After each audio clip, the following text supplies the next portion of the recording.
Subscribe करें हमारे YouTube channel और पाएं वीडियोस सबसे पहले। बेल आइकन दबाना ना भूलें। और श्री हनुमंत कथा कैसा सुंदर संदेश देती है कि राम काज तब होता है, श्री राम जी का कार्य, राष्ट्र निर्माण का कार्य, घर परिवार समाज के जीवन में शुभ संस्कार देने का कार्य तब होता है जब युवक और वृद्ध दोनों मिल जाएं। युवक का जोश और वृद्ध का होश, उत्साह हो युवक का और अनुभव हो वृद्ध का। एक गांव में लग गई आग, गांव में लगी आग तो सभी गए भाग, कौन रुके? पर दो मजबूर थे आग में जलने के लिए, एक लंगड़ा एक अंधा। अंधे को आग दिखती नहीं थी, भाग तो सकता था पर उधर ही भागता था जिधर आग लगी थी, और लंगड़े को आग दिख रही थी पर वह भाग नहीं सकता था। तो लंगड़े ने अंधे से कहा, कह रहे भैया न तुम बचोगे ना हम, एक काम करो तुम अपने कंधे पर हमें बिठा लो, आँख हमारी पाँव तुम्हारे, दोनों आग से बच जाएंगे। और कहते हैं कि लंगड़े ने जब यह कहा तो अंधे ने लंगड़े को अपने कंधे पर बिठा लिया। पाँव थे अंधे के, आँख थी लंगड़े की, दोनों आग से बच गए। कहानी बड़ी सामान्य है और यह घटना हुई भी होगी और ना भी हुई हो तो यह कहानी संदेश बड़ा सुंदर देती है। आज भी समाज में, घर में, परिवार में, गली मोहल्ले, गांव में सब जगह आग लगी है। राग द्वेष ईर्षा की आग, अशांति की आग, कलह क्लेश की आग, और सब इस आग से भाग जाना चाहते हैं, पर दो मिल जाएं तो समाज आग से बच सकता है। एक अंधा और एक लंगड़ा। अंधा कौन और लंगड़ा कौन? का अंधी जवानी और लंगड़ा बुढ़ापा।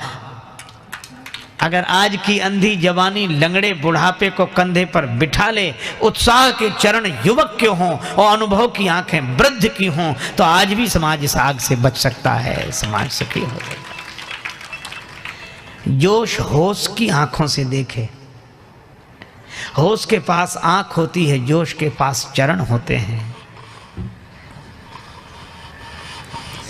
महाराज मनु ने कहा, अभिवादन शीलस्य नित्यम वृद्धोपि सेविना चत्वारि तस्य वर्धन्ति आयुर्विद्या यशो बलम।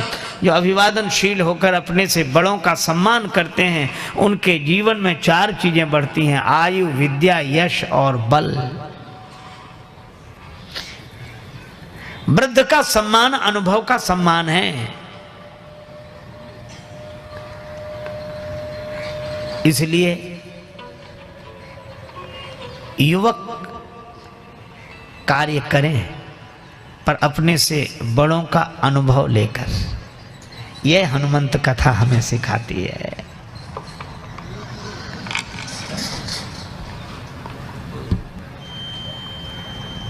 वृद्ध के पास अनुभव की संपदा होती है।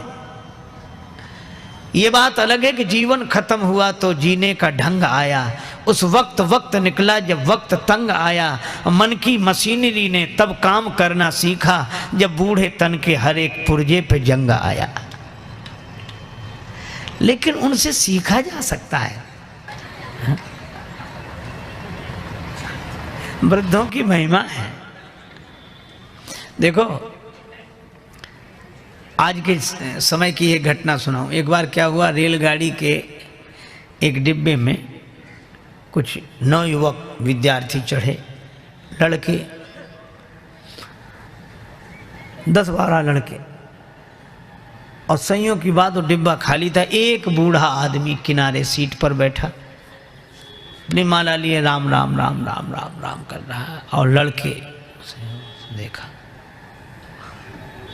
अब उनका तो नाम ही लड़के। रेलगाड़ी चली, अब वो भड़के, नाम ही लड़के। जहाँ जाएं वहाँ से लड़के आए। घर में रहें तो लड़के, बाहर जाएं तो लड़के, इससे लड़के उससे लड़के। अब रेलगाड़ी चल रही थी, वो 10-12 लोग लड़के बोले कि बड़े बोर हो रहे, कुछ करो। कहा इसमें क्या करोगे, बैठे रहो आराम से। कहा नहीं कुछ तो करो। कहा क्या करें? कहा जंजीर खींचो, गाड़ी रोको। अरे कहा देखते नहीं 500 रुपये जुर्माना। और 6 महीने कैद, साफ साफ लिखा, या दोनों हो सकते। तो कहा हम लोग इतने लोग हैं, 500 रुपये इकट्ठा नहीं कर सकते। कर ले, का फिर जंजीर खींचेंगे। अब 500 जरूरी थोड़े, किसी ने 100 दिए, किसी ने 200 दिए, 1200 रुपये हुए। और 1200 रुपये उनमें से एक मुख्य आदमी था, उसके लड़के की जेब में रख दिए और कहा कि अब जंजीर खींचो। पहले तो पैसा लगेगा नहीं, लगेगा दे देंगे, पैसा है तो पास में, खींचो। तब तक एक लड़का बोला एक नया पैसा नहीं लगेगा, जंजीर हम खींचेंगे, गाड़ी रुकेगी, अधिकारी आएंगे, नाम इस बूढ़े का लगा देंगे किसने जंजीर खींची। अब बूढ़ा बेचारा बहुत हाथ जोड़े कि भैया हमने आपका क्या बिगाड़ा बच्चों, हमें काहे को, अरे ऐसा मत करो। लड़के बोले बड़ा मजा आएगा, ये गिड़गिड़ाएगा। कुछ लोगों को इसी में मजा आता, पर पीड़न रति, दूसरे को दुख पहुंचाकर सुख पाना। और अंत में यह हुआ कि लड़कों ने जंजीर खींच दी। मुख्य चेकिंग थी, अधिकारियों को लड़के ही बुला लाए। इस बूढ़े ने जंजीर खींची, इस बूढ़े ने जंजीर खींची। अब वृद्ध बड़ा हैरान कि अगर हम कहें भी कि हमने जंजीर नहीं खींची तो मानेगा कौन। ये 10-12 लड़के और सब हमारे बारे में यही कह रहे हैं कि जंजीर खींची। तो उसको भगवान ने ऐसी प्रेरणा दी, अधिकारी ने डांटते हुए कहा तुम वृद्ध होकर शर्म नहीं लगती, जंजीर क्यों खींची। बूढ़ा बोला साहब जंजीर तो खींची पर मजबूरी में खींची। क्या मजबूरी थी, हमारे पास 1200 रुपये थे, इन लड़कों ने छीन लिए, इसकी जेब में रखे। अब तो बूढ़े के सामने ही गिने गए थे रुपए और रखे गए।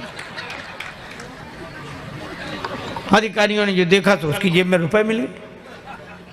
ईमानदारी का जमाना था, बूढ़े को 1200 रुपये मिले और शाबाशी दी गई कि बड़ा साहस का काम किया, बहादुरी का काम किया। अब लड़के एक दूसरे का मुँह देखेंगे, ये तो हम सोचते ही नहीं थे। वृद्ध को तो 1200 रुपये मिले, लड़के पकड़ गए। अगले स्टेशन पर गाड़ी रुकी तो पुलिस वाले लड़कों को पकड़ के ले जा रहे थे। तो खिड़की के पास से निकले तब बूढ़ा अपनी सफ़ेद दाढ़ी पर हाथ घुमा के बोला ये बाल ऐसे ही थोड़े सफ़ेद हो गए, बड़े आए थे हमको फंसाने के लिए।